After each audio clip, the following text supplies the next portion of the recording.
நிறைய பேர் யோசிக்கலாம், ஏன்னா எல்லா நடிகரும் அரசியல் வருவது சாத்தியம் தான்டா. கமல் வந்தாரு, ரஜினி வரேன்னு சொன்னாரு, அப்போன்னு சொல்லலாம். விஜய் வர்றது என்ன வித்தியாசம்? நல்ல ஒரு விஷயத்தை கேட்டாங்க.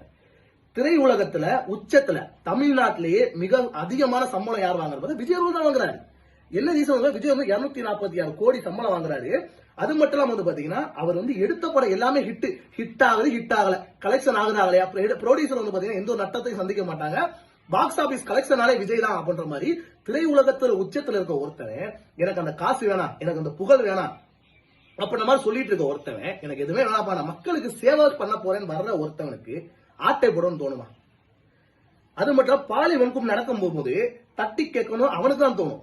இந்த பிராடு பித்தாடம் பண்றவங்க, இந்த பொய்யில பரப்பி அரசியல் செய்யணும் எவனுக்குமே வந்து பாத்தீங்கன்னா அந்த அக்கறை இருக்காது. ஏன்னா அவன் பொய் சொல்லணும், பிராடு பண்ணணும், நிதியை திரட்டணும், காசை வாங்கணும், இதுதான் அவன் கொள்கையா இருக்கும்.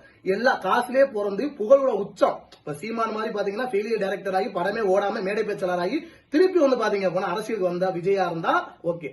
இப்ப கரண்ட் சுச்சுவேஷன் விஜய்க்கு எல்லா படமும் ஓடிட்டு இருக்கு. விஜய் தான் தமிழகத்துல டாப்னு இப்ப இருக்க அரசியல்வாதிக்கும் தெரியும், இப்ப இருக்க எல்லாருக்குமே தெரியும். என்ன ரீசன், எதற்காக விஜயை பார்த்து இப்படி பயப்படுறாங்க அப்படின்னு பாத்தீங்கன்னா எல்லாத்தையும் விட்டு போட்டு வர்றான் ஒருத்தன். அவனை வந்து நம்ம கொண்டாடணுங்க. இந்த ரசிகர்கள் இந்த பார்த்துட்டு இருக்க வீடியோ சொல்லி கொண்டாடுங்க, தயவுசெய்து கொண்டாடுங்க. இப்ப நான் வந்து பாத்தீங்கன்னா ஒரு பேச்சாலே கிடையாது.